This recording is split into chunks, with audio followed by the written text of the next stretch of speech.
సుందరాకాండ 3వ సర్గ. తాత్పర్యం.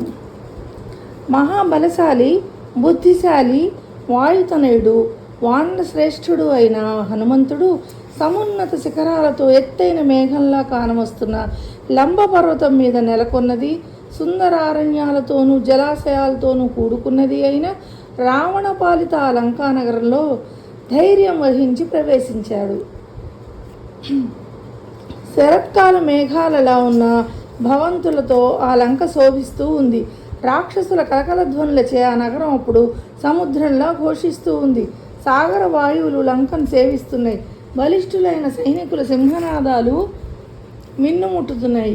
వైభవంతో అలకాపురిలా ఆ నగరం తొలుతూగుతూ ఉంది. ఆ నగర ముఖద్వారాలు ఏనుగుల సముదాయంతో కూడినవై ఒప్పారుతున్నాయి.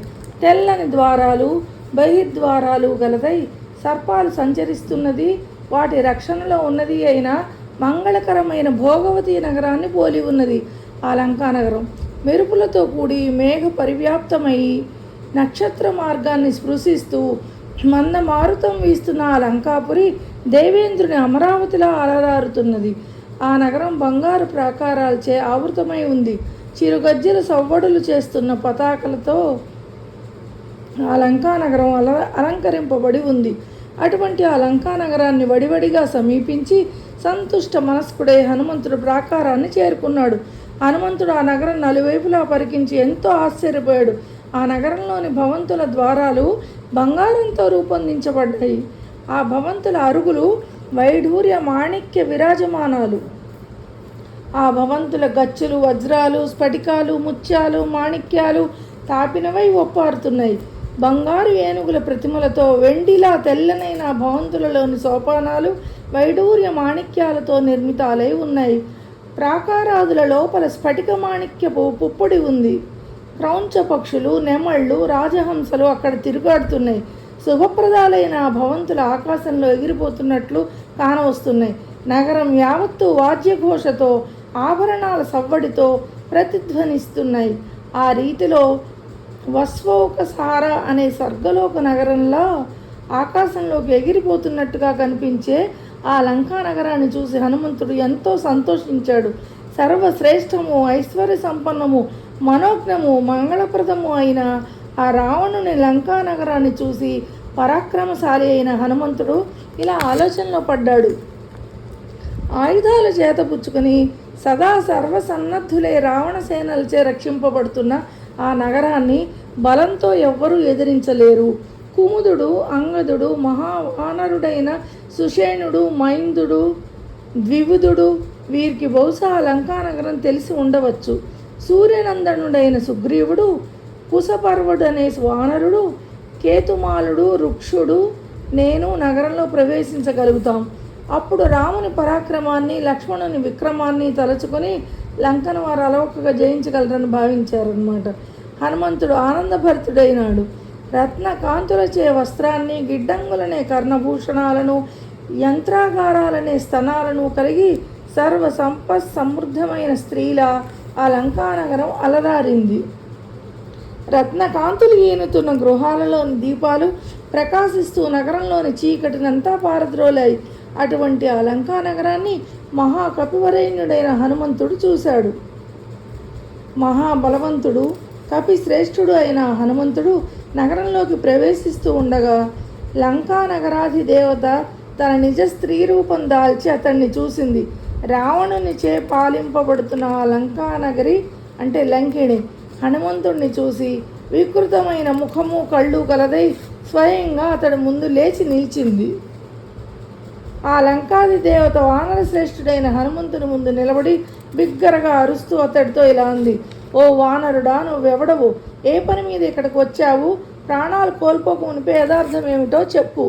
ఓ వానరా, సర్వ విధాలా సురక్షితంగా రావణ సైన్యంచే పరిరక్షింపబడుతున్న ఈ లంకానగరంలోకి నువ్వు ప్రవేశించలేవు.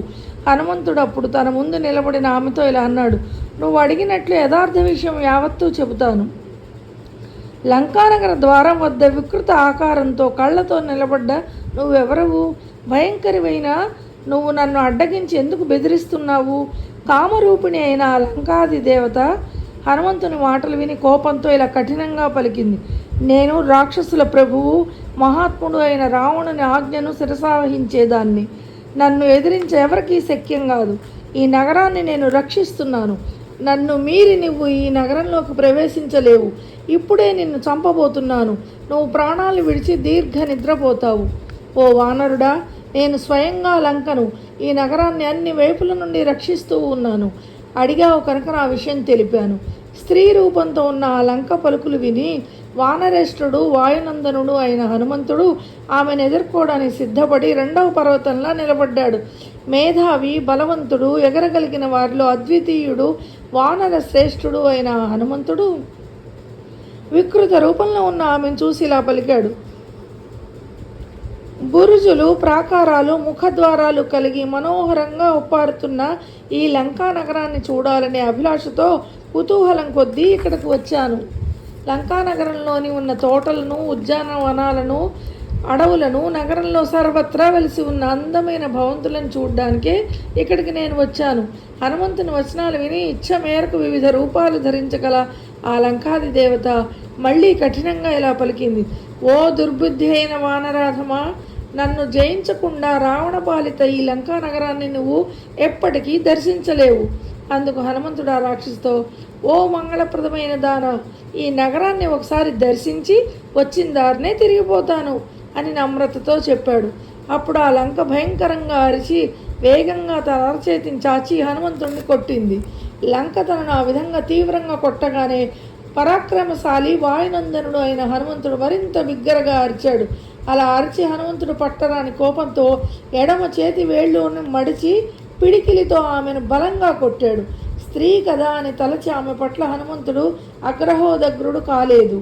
అయినప్పటికీ ఆ దెబ్బతో ముఖం, కళ్ళు వికృతాలు కాగా ఆ రాక్షసు వెంటనే స్మృతి కోల్పోయి నేల మీద పడిపోయింది. పిదప ప్రాజ్ఞుడు, తేజస్శాలి అయిన హనుమంతుడు ఆమె అలా నేల మీద పడిపోవడం చూసి ఆమె పట్ల జాలిపడ్డాడు. అప్పుడు ఆ స్త్రీ ఎంతో భయపడి వినమ్రంగా హనుమంతుడితో గద్గద స్వరంతో ఇలా పలికింది. గొప్ప బాహువులు గలవో వానరశ్రేష్ఠ, కరుణించి నన్ను రక్షించు. సౌమ్య, నీ వంటి ధీరులు, మహాబలవంతులు స్త్రీలను చంపరాదు అనే నియమాన్ని ఉల్లంఘించరు కదా. ఓ వానర, సాక్షాత్తు లంకా నగరాన్ని నేనే, వీరుడు మహాబలశాలివి అయిన నువ్వు పరాక్రమంతో నన్ను జయించావు. ఓ వానర శ్రేష్ఠ, పూర్వం బ్రహ్మదేవుడు నాకు అనుగ్రహించిన వరం గురించి చెబుతాను విను. ఏనాడు ఒక వానరుడు నిన్ను తన పరాక్రమంతో జయిస్తాడో ఆ రోజే రాక్షసులకు భయం కలిగిందని, అంటే మూడిందని గ్రహించు అని బ్రహ్మ చెప్పాడు. ఓ సౌమ్యుడా, నీ దర్శనం కలగడం వలన బ్రహ్మ విధించిన ఆ సమయం ఇప్పుడు ఆసన్నమైందని గ్రహించాను. బ్రహ్మవాక్కు సత్యమే, దానికి తిరుగులేదు. సీత మూలంగా దురాత్ముడైన రావణుడికి, రాక్షసులు 50 మందికి వినాశకాలం ఆసన్నమైంది.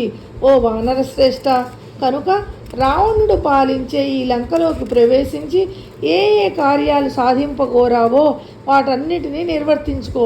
ఓ వానరేంద్ర, రావణుడు పరిపాలిస్తూ ఉన్న ఈ మంగళకరమైన లంకా నగరానికి శాపం తగిలింది. అటువంటి ఈ నగరంలోకి యథేచ్ఛగా ప్రవేశించి ఆనందంగా సర్వత్రా సంచరించి పతివ్రతామ తల్లి అయిన సీతను వెతుకు అని లంక హనుమంతుడితో పలికింది. శ్రీమద్ వాల్మీకి రామాయణమున సుందరకాండలోని 3వ సర్గ తాత్పర్యం సమాప్తం.